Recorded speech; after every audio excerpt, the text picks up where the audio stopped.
Hello students, मी स्वाति काबरा पिछले session को continue कर रही हूँ।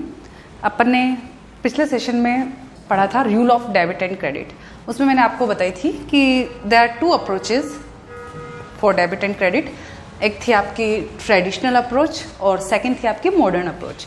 ट्रेडिशनल अप्रोच मैंने आपको पिछले सेशन में समझाई थी कि हमने अकाउंट्स को फाइनली 3 टाइप से डिवाइड किया था। जैसे एक था पर्सनल अकाउंट, एक था रियल अकाउंट, एक था नॉमिनल अकाउंट। पर्सनल अकाउंट में रिपीट कर रही हूँ, पर्सनल अकाउंट में हमने पर्सन्स को लिया था जिसमें आपके नेचुरली बोर्न पर्सन भी थे और आर्टिफिशियल पर्सन भी थे। तो उसको तो आपको उस सेशन में क्लियर हो जाएगा। अच्छा, पर्सनल अकाउंट में पर्सन आते हैं, ये भी आपको पता था। उनमें मैंने आपको रूल बताया था, debit the receiver and credit the giver. ठीक है, क्योंकि हम rule of debit and credit समझ रहे हैं। उसके अलावा सेकंड मैंने आपको बताया था रियल अकाउंट। रियल अकाउंट में एसेट्स आती है except bank account and debtors, है ना। तो उसमें भी रूल बताया था, debit what comes in, credit what goes out. उसके अलावा मैंने थर्ड अकाउंट बताया था आपका नॉमिनल अकाउंट। और नॉमिनल अकाउंट में मैंने आपको बताया था all expenses and losses will be debited and all income and profits will be credited. ठीक है, इसमें परचेज और सेल्स भी नॉमिनल अकाउंट में आती थी। Purchase will be debited and sales will be credited. तो ये चीज़ें तो हमने, ये आइटम्स, ये नॉलेज तो हमने पहले ले लिया था पिछले सेशन में। अब ट्रेडिशनल अप्रोच के बाद मैं सेकंड बता रही हूँ आपको मॉडर्न अप्रोच। एक्चुअल में इसमें भी एक तो ट्रेडिशनल तरीके से अपने डेबिट क्रेडिट का पैटर्न सीखा था। अब मॉडर्न अप्रोच से सीखते हैं कि किसको डेबिट करते हैं और किसको क्रेडिट करते हैं। अच्छा, मॉडर्न अप्रोच में आपको इजीली समझने के लिए एक जो वर्ड है, मैंने क्लियर वर्ड लिखा है। क्लियर में C मीन्स है कैपिटल, L मीन्स है लाइबिलिटी, E मीन्स है एक्सपेंसेस, A मीन्स है एसेट्स एंड R मीन्स है रेवेन्यू। देयर आर 5 आइटम्स और हमको इन 5 आइटम्स का देखना है कि इनको कब डेबिट किया जाएगा और किस केस में क्रेडिट किया जाएगा। 5 आइटम क्या है? CLEAR। C means capital, L means liability, E means expenses, A means assets and R means revenue. अच्छा, रेवेन्यू मीन्स इनकम, और ये इनकम वर्ड हमने सीखा था अकाउंटिंग टर्म में। इनकम वर्ड पता है ना आपको? इनकम को रेवेन्यू भी बोल सकते हैं अभी फिलहाल अपन यही समझ रहे हैं। ठीक है, अब इनका क्या रूल है? ये 5 आइटम्स है, इनका क्या रूल है? इनको किस केस में डेबिट करते हैं, किस केस में क्रेडिट करते हैं, ये सीख रहे हैं अपन, ना। तो डेबिट और क्रेडिट में एक सिस्टम और है। जैसे डेबिट जो वर्ड है इसको शॉर्ट में DR से रिप्रेजेंट कर सकते हैं। डेबिट को शॉर्ट में DR से, और क्रेडिट को हम शॉर्ट में CR से रिप्रेजेंट कर सकते हैं। ठीक है, डेबिट DR, क्रेडिट CR से हम रिप्रेजेंट कर सकते हैं। क्लियर? अच्छा, अब हम इन 5 आइटम्स पे जाते हैं, 5 अकाउंट्स पे जाते हैं। तो क्या सिस्टम है इनका डेबिट क्रेडिट का, वो समझ रहे हैं ना। अब ये चीज आपको ध्यान रखनी है कि हमेशा ये 2 item CLEAR, capital, liability, expenses, assets और रेवेन्यू, इसमें एक एक्सपेंसेस और एक एसेट्स, ये 2 आइटम्स ऐसे हैं जिनका डेबिट बैलेंस होता है। किसका? एक्सपेंसेस और एसेट्स। क्लियर में केवल E और A, एक्सपेंसेस और एसेट्स का हमेशा क्या होता है? डेबिट बैलेंस होता है, ये आपको याद रखना है। इसके अलावा कैपिटल, लायबिलिटी और रेवेन्यू, इनका क्रेडिट बैलेंस होता है। ये मैंने ब्रैकेट में लिख रखे हैं। एक्सपेंसेस में का डेबिट बैलेंस होता है, एसेट्स का डेबिट बैलेंस होता है, और इनका कैपिटल, लायबिलिटी और रेवेन्यू, इनका ऑलवेज कौन सा बैलेंस होता है? क्रेडिट बैलेंस होता है। चलो, ये तो हो गया। पर अब ये 5 अकाउंट्स किन केसेस में डेबिट होंगे, किन केसेस में क्रेडिट होंगे, ये अब अपन समझने जा रहे हैं। ठीक, तो कैपिटल में क्या है कि हमें पता है कि इसका कौन सा बैलेंस होता है? क्रेडिट, है ना। तो इसीलिए जब कैपिटल इंक्रीज होगी, जब भी कैपिटल इंक्रीज होगी तो उसको क्या करेंगे? हम क्रेडिट करेंगे। जब भी कैपिटल इंक्रीज होगी हम क्या करेंगे? क्रेडिट करेंगे। ठीक है, और जब कैपिटल डिक्रीज होगी तो हम उसको डेबिट करेंगे, क्योंकि कैपिटल का कौन सा बैलेंस होता है? क्रेडिट बैलेंस होता है। इसीलिए जब ये इंक्रीज होगी तो क्रेडिट करेंगे, और जब कैपिटल डिक्रीज होगी तो क्या करेंगे? डेबिट करेंगे। Next, liability. लायबिलिटी का भी कौन सा बैलेंस होता है? क्रेडिट बैलेंस होता है। ठीक है, इसीलिए इसमें भी सेम रूल अप्लाई होगा। क्योंकि इसका क्रेडिट बैलेंस होता है, इसलिए जब लायबिलिटी इंक्रीज होगी तो इसको क्रेडिट करेंगे, जब लायबिलिटी डिक्रीज होगी इसको डेबिट करेंगे। अच्छा, लाइबिलिटी कैपिटल मीनिंग तो पता है ना आप लोगों को। लाइबिलिटी जैसे मीन्स क्रेडिटर, जैसे अपन ने क्रेडिट पे परचेज किया, लोन ले रखा अपन ने, ये लाइबिलिटी है। तो जब भी आपने लोन लिया तो आपकी लाइबिलिटी इंक्रीज हो रही है, तो हम उसको क्या करेंगे? क्रेडिट। और जब आपने लोन का रीपेमेंट कर दिया तो आपकी लाइबिलिटी डिक्रीज हो रही है, उस केस में हम उसको क्या करेंगे? डेबिट करेंगे। क्लियर। Next expenses. एक्सपेंसेस का ऑलवेज डेबिट बैलेंस होता है, हमेशा डेबिट बैलेंस होता है, इसीलिए जब भी एक्सपेंसेस इंक्रीज होंगे, क्योंकि इनका डेबिट बैलेंस होता है, इसीलिए जब ये इंक्रीज होंगे इनको डेबिट करेंगे, ठीक है, और जब ये डिक्रीज होंगे इनको क्रेडिट करेंगे। जिसका जो बैलेंस होता है हमेशा, तो इंक्रीज होने पे उसको वो ही करते हैं, क्लियर। Next assets. एसेट्स का हमेशा कौन सा बैलेंस होता है? डेबिट बैलेंस होता है। क्योंकि इसका डेबिट बैलेंस होता है, इसलिए जब एसेट्स इंक्रीज होगी इट विल बी डेबिटेड, और जब ये डिक्रीज होगी इट विल बी क्रेडिटेड, ठीक। नेक्स्ट है रेवेन्यू, इनकम। इनकम का हमेशा कौन सा बैलेंस होता है? क्रेडिट बैलेंस होता है, ठीक है, और क्योंकि इसका क्रेडिट बैलेंस होता है, इसलिए जब ये इंक्रीज होगी इसको क्रेडिट करेंगे, जब ये डिक्रीज होगी इनको डेबिट करेंगे। वापिस मैं क्लियर करने जा रही हूं।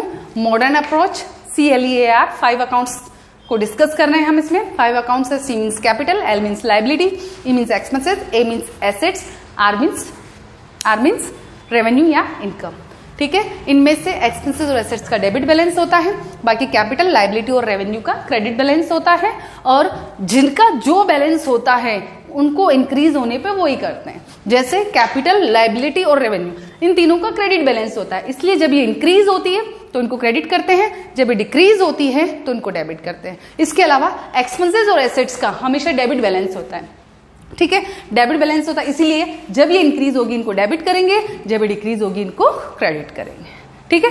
एसेट्स की बात समझाती हूं मैं आपको। एसेट्स जैसे आपने मशीनरी परचेज की, मशीनरी एसेट्स होती है ना, मशीनरी परचेज की तो मशीनरी इंक्रीज हो रही है, और इंक्रीज हो रही है इसलिए मशीनरी को क्या करेंगे? डेबिट करेंगे, क्योंकि एसेट्स का डेबिट बैलेंस होता है। अच्छा, आपने मशीनरी सेल की तो मशीनरी डिक्रीज हो रही है, एसेट्स डिक्रीज हो रही है, और एसेट्स डिक्रीज होती है तो उस केस में हम मशीनरी को क्रेडिट करेंगे। हाँ, अब नेक्स्ट अपन जर्नल का फॉर्मेट समझने जा रहे हैं। तो जर्नल का फॉर्मेट क्या होगा ये मैंने बना रखा है।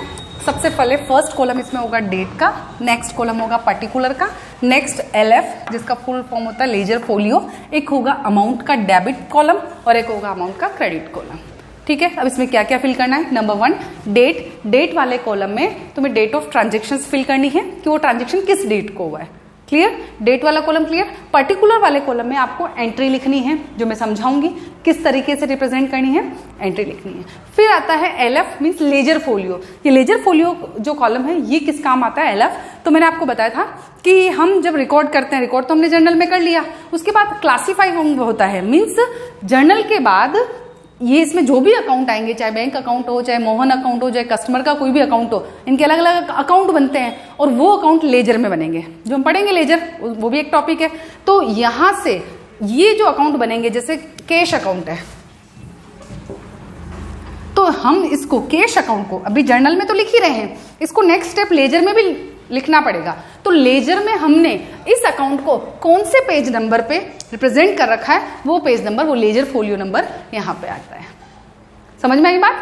तो ये लेजर फोलियो ये बताता है कि ये वाला अकाउंट जो हमने इधर लिखा है, ये अकाउंट लेजर में कौन से पेज नंबर पे, that is the ledger folio, है ना।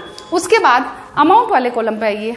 अमाउंट में आपके 2 कॉलम है, एक डेबिट का और एक क्रेडिट का। तो डेबिट वाली अमाउंट इस कॉलम में आ जाएगी और अगर कोई अमाउंट क्रेडिट वाली है तो वो इस कॉलम में आ जाएगी। ऐसे करके आपके देगा 5 कॉलम्स। डेट समझ में आ गया, इसमें आपके ट्रांजेक्शन की डेट लिखनी है। पर्टिकुलर में आपको जर्नल एंट्री लिखनी है, जो हम सब आप और समझेंगे। LF में आपको पेज नंबर लिखने हैं कि आपने इस जो अकाउंट यहाँ लिख रहे हो वो उसको लेजर में कौन से पेज नंबर पे लिखा है, ठीक है। नेक्स्ट अमाउंट और ये डेबिट और क्रेडिट। अच्छा, ये जो लेजर फोलियो वाला पेज नंबर वाला जो कॉलम है, ये फिलहाल आप जो अभी स्टडी कर रहे हो इसमें अभी आपके यूज नहीं आएगा, क्योंकि इसमें आपकी लेजर की कोई बहुत बड़ी बुक बनाने वाले नहीं हो। आपको तो एक क्वेश्चन दिया जाएगा कि ये जर्नल है, ये इसकी लेजर कीजिए, तो पेज नंबर तो वहां कहां से लिखोगे। तो ये कॉलम फिलहाल आपकी स्टडीज जब कर रहे हो उस स्टडीज में ये कॉलम ब्लैंक ही रहेगा, इसमें कुछ भी नहीं आएगा। तो आपके एक तो आराम हो गया, जहां आपके 1 2 3 4 5 कॉलम थे, एक कॉलम ब्लैंक छोड़ना है, ठीक है। लेकिन फॉर्मेट में शो करना जरूरी होता है, शो तो करना पड़ेगा, ठीक। अच्छा, ये समझ लिया कि कहाँ क्या आता है। अब मैं एक एंट्री तुम्हें आपको समझा रही हूँ और उस एंट्री को यहाँ रिप्रेजेंट करना भी आपको बताऊंगी, ठीक। अच्छा, एंट्री जैसे बात बताने जा रही हूँ कि जैसे मैं बिजनेस स्टार्ट कर रही हूँ, आई एम द ओनर, और मैं बिजनेस स्टार्ट कर रही हूँ तो मैंने कैपिटल लगे ₹2 लाख की कैपिटल इंट्रोड्यूस कर रही हूँ मैं बिजनेस में। ये समझने के पहले एक चीज और समझनी है कि मैं अपने बिजनेस में कैपिटल इंट्रोड्यूस कर रही हूं तो अकाउंटिंग का एक प्रिंसिपल होता है सेपरेट एंटिटी प्रिंसिपल। ये प्रिंसिपल सेपरेट एंटिटी प्रिंसिपल कहता है कि बिजनेस और उसके ओनर दोनों की एंटिटी सेपरेट होती है, दोनों सेम नहीं होते हैं। ठीक है, बिजनेस के लिए और मैं और मेरे लिए बिजनेस दोनों सेपरेट हैं। ठीक है, दोनों की सेपरेट एंटिटी होती है। अब कैसे?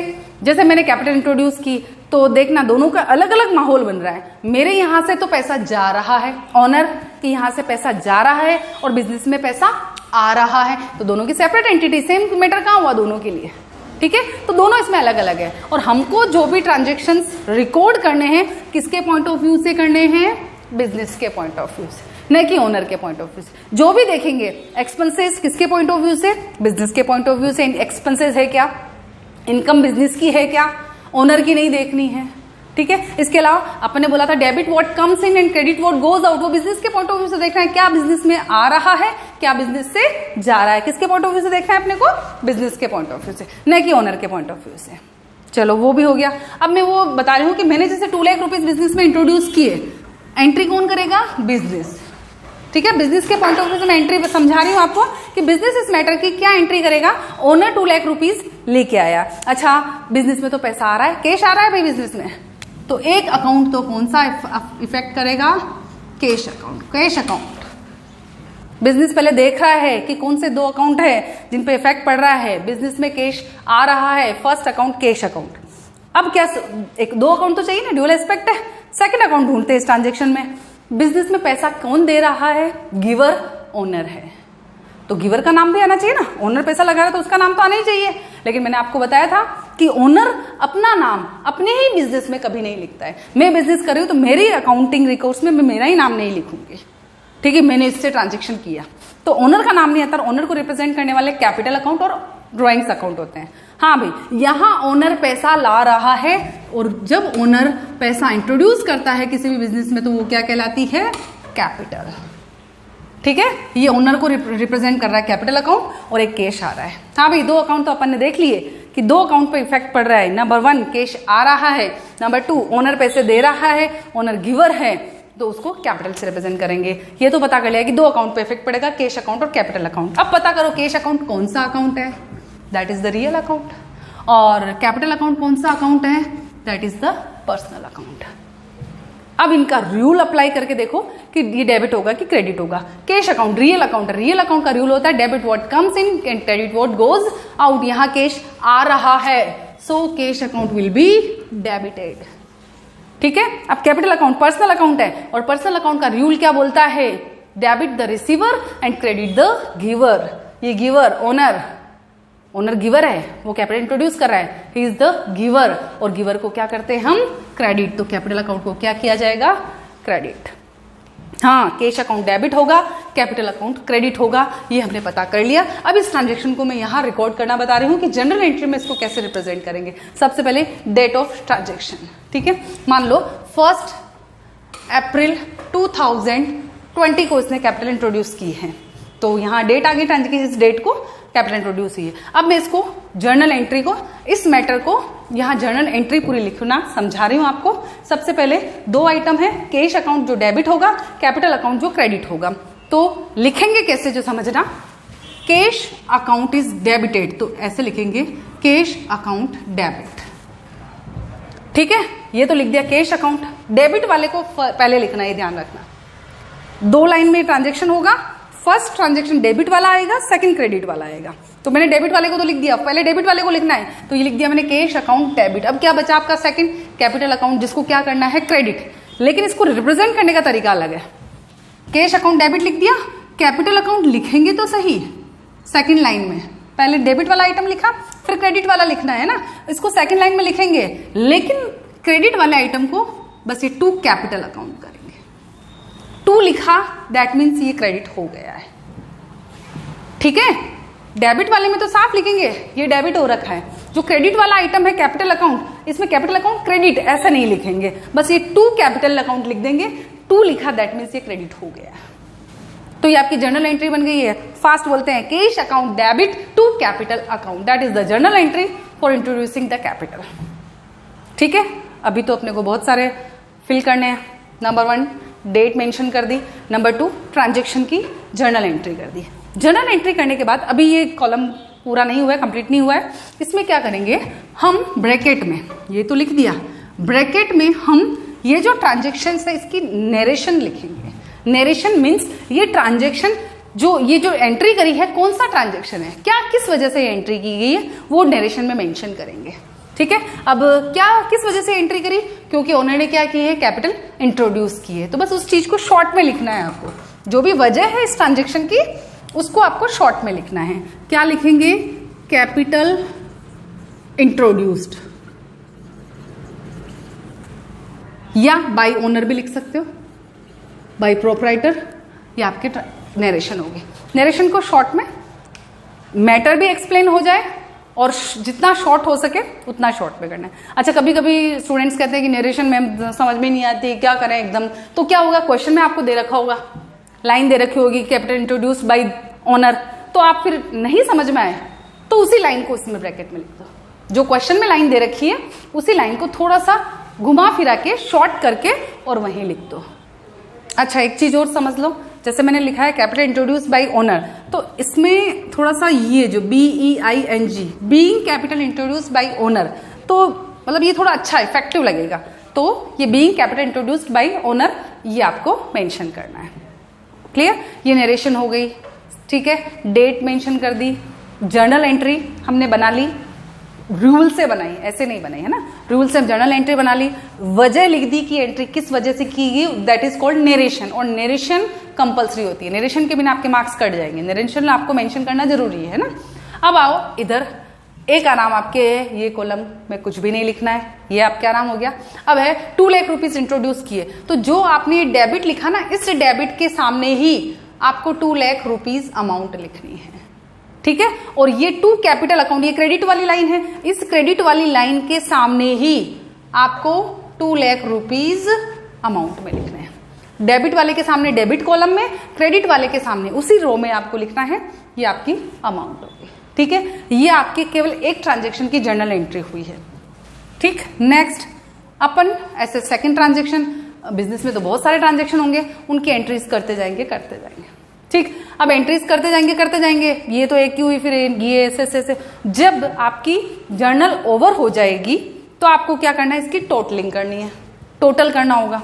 ये तो एक ट्रांजेक्शन हुआ जैसे 2 लाख का, नेक्स्ट ट्रांजेक्शन जैसे हुआ 5 लाख का, फिर नेक्स्ट ट्रांजेक्शन हुआ जैसे 1 लाख का, ऐसे ट्रांजेक्शन होते जाएंगे। लास्ट में आपको क्या करना है, जर्नल कंप्लीट हो जाती है, जब सारे ट्रांजेक्शन ओवर हो जाएंगे आपको इनको टोटल करना है। ठीक है, यहां हेडिंग लगाओगे, सारे ट्रांजेक्शन आपने मेंशन, एंट्री लिखते गए, ट्रांजेक्शन रिकॉर्ड करते गए, आपकी जर्नल ओवर कब होगी, इस कॉलम में टोटल आएगा, और इधर इसकी टोटल, ये जैसे 8 लाख है तो इधर 8 लाख और इधर भी 8 लाख। एक चीज का आपका आराम होगा, इसमें जितनी अमाउंट डेबिट होगी same amount will be credited. ठीक है, तो एक साइड की आपने टोटल कर ली तो सेम साइड में, किसी भी एंट्री में ध्यान रखना, जितना आपने किसी अकाउंट को डेबिट किया है सेम अमाउंट से वो अकाउंट क्या होना चाहिए, क्रेडिट होना चाहिए। ठीक है, ये हुआ आपका जर्नल का फॉर्मेट और ये जर्नल की टोटल। अब थोड़ा सा कंसेप्ट और आगे चलते हैं अपन। अब हुआ क्या कि जैसे आपने जर्नल करना स्टार्ट किया, यहां तक तो कर लिया, कम ओवर हो गई, वो भी मैंने आपको समझा दिया, टोटल लगा दो, और टोटल लगा के, और ये आपकी ओवर हो गई है ना सारे ट्रांजेक्शन लिखने के बाद। पर कभी कभी क्या होता है कि आपने जैसे एक पेज है, एक पेज पे आप जर्नल करते गए, अभी उस पेज में वो जर्नल ओवर नहीं हुई, नेक्स्ट और ट्रांजेक्शन जिसको नेक्स्ट पेजेस पे आपको जर्नल, तो सेम फॉर्मेट आप नेक्स्ट पेज पे करोगे, ये सेम फॉर्मेट चलेगा, डेट पर्टिकुलर LF है ना ये, और उसको इसी मैटर को नेक्स्ट पेज पे कंटिन्यू करोगे आप। अब कंटिन्यू करते टाइम ये ध्यान रखना कि जब ये जर्नल ओवर हो गई इस पेज की, इसी मैटर को नेक्स्ट पेज पे आपको कंटिन्यू करना है। ठीक है, यहां आपके 3 ट्रांजेक्शन आई इस पेज पे, 8 लाख रुपीज टोटल आ रही है, लेकिन अभी आपकी जर्नल कंप्लीट नहीं हुई, अभी बहुत सारी एंट्रीज बाकी है, तो आप क्या करोगे, इस मैटर को आगे कंटिन्यू करने के लिए यहां टोटल लगाओगे तो सही इस पेज पे, लेकिन यहां लिखोगे total carry forward, CF, total carried forward, CF means carried forward. ठीक है, तो इससे क्या होगा, ये टोटल आपके नेक्स्ट पेज पे जाएगी, फिर नेक्स्ट पेज पे अगले ट्रांजेक्शन स्टार्ट हो जाएंगे। ठीक है, तो ये मैटर वहां नेक्स्ट पेज से कनेक्ट हो जाएगा। चलो यहां तो टोटल कैरी फॉरवर्ड कर दिया, मींस कैरीड फॉरवर्ड मींस इसको नेक्स्ट आगे लेके जा रहे हैं, हो गया। अब आओ नेक्स्ट पेज पे, ये तो इस पेज की एंडिंग हो गई। इसी मैटर को नेक्स्ट पेज पे लेके जाएंगे, नेक्स्ट पेज पे वापस अपने को जनरल एंट्री स्टार्ट करनी है। ठीक है, तो ये जो टोटल आपने पिछले पेज पे कैरीड फॉरवर्ड की थी, ये 8 लाख रुपीज जो आपने पिछले पेज पे कैरीड फॉरवर्ड की थी, ये न्यू पेज आ गया आपका नेक्स्ट। इसमें आप इसी टोटल को लेके आओगे, टोटल BF ब्रॉट फॉरवर्ड, यहां आप इसको लेके आए हो। कितने रुपीज थे पिछले पेज में, 8 लाख रुपीज और 8 लाख रुपीज, ये टोटल ब्रॉट फॉरवर्ड हो गई। यानी वो पिछला पेज जिसमें आपने जर्नल की थी, वो जर्नल इस पेज पे आपके आके कनेक्ट हो गए। ठीक है, ये हो गया ब्रॉड फॉरवर्ड। इसके बाद नेक्स्ट पेज में जो भी आपके बाकी के ट्रांजेक्शंस हैं उनकी एंट्री करते जाओ, ये तो ब्रॉड फॉरवर्ड है। इसके बाद नेक्स्ट एंट्री आपने की, मान ली 5 लाख की, ये जर्नल एंट्री 5 लाख की यहां पे की। नेक्स्ट और भी कोई एंट्री होगी, करते जाओ करते जाओ। ठीक है, इस टोटल को पर ध्यान रखना, लास्ट में जब आपका जर्नल ओवर होगी, अब जब आप टोटल लगाओगे उस टोटल में 8 लाख रुपीज भी इंक्लूड होने चाहिए। ये फिर जैसे जैसे जो जर्नल में अमाउंट आई है उन सारे फिगर्स को लेके फिर आप टोटल लगाओगे और that will be the final journal. वो टोटल जो आएगी, ये भी ध्यान है आप लोगों को कि डेबिट की और क्रेडिट दोनों की टोटल आपकी सेम आएगी। अच्छा, वापिस अगर बाय द वे इस पेज पे भी ओवर नहीं हुआ तो सेम पैटर्न चलेगा। इस पेज पे भी ओवर नहीं हुआ तो ऐसा करोगे, यहां की टोटल लगाओगे, मान लो 14 लाख आई, दोनों तरफ वापस वही लिखोगे, टोटल कैरीड फॉरवर्ड 14 लाख, ये कैरीड फॉरवर्ड वापस नेक्स्ट पेज पे टोटल BF ब्रॉट फॉरवर्ड हो जाएगा, वापस आगे एंट्री करके फिर टोटल लगा देना। ठीक है ना, तो ये हुआ आपका जर्नल का फॉर्मेट और मेरे हिसाब से ये काफी है। आपको अब पूरा आइडिया हो गया होगा कि जर्नल कैसे की जाती है, रूल्स हमने समझ लिए। सबसे पहले ट्रांजेक्शन देखना है, 2 इंपॉर्टेंट अकाउंट उसमें देखने हैं, उन 2 इंपॉर्टेंट अकाउंट में ब्रैकेट में तुम पहले आप लोग लिख लो कि कौन सा है, पर्सनल है कि रियल है कि नॉमिनल है। फिर उसका रूल अप्लाई करके फिर देखो कि ये डेबिट होगा कि क्रेडिट होगा। रूल अप्लाई करने के बाद में यहाँ पे उसको फीड करो। फीड करने का तरीका मैंने आपको बता दिया। डेबिट में तो सीधा लिखना है, जैसे कैश अकाउंट डेबिट, उसमें तो डेबिट वर्ड लिखना है, और जो अकाउंट जैसे कैपिटल इसमें क्रेडिट हुआ तो क्रेडिट वर्ड नहीं लिखना है, टू कैपिटल अकाउंट करना है। हाँ, तो अब जर्नल का मैंने आपको पूरा आइडिया दे दिया है। अब नेक्स्ट सेशन में क्या है कि अब हम सिर्फ प्रैक्टिस करेंगे। मैं आपको बहुत सारी एंट्रीज है जो बिजनेस में बहुत काम आती है, तो वो सारी एंट्रीज को बताऊंगी कि इसमें क्या इंपॉर्टेंट है, कौन कब डेबिट होगा कब क्रेडिट होगा। मतलब कुल मिला के जर्नल एंट्री में जितने भी आपके बिजनेस ट्रांजेक्शन होते हैं सारे नेक्स्ट सेशन में आपको सारी एंट्री मतलब पूरा प्रैक्टिकल करवाऊंगी मैं आपको। ओके।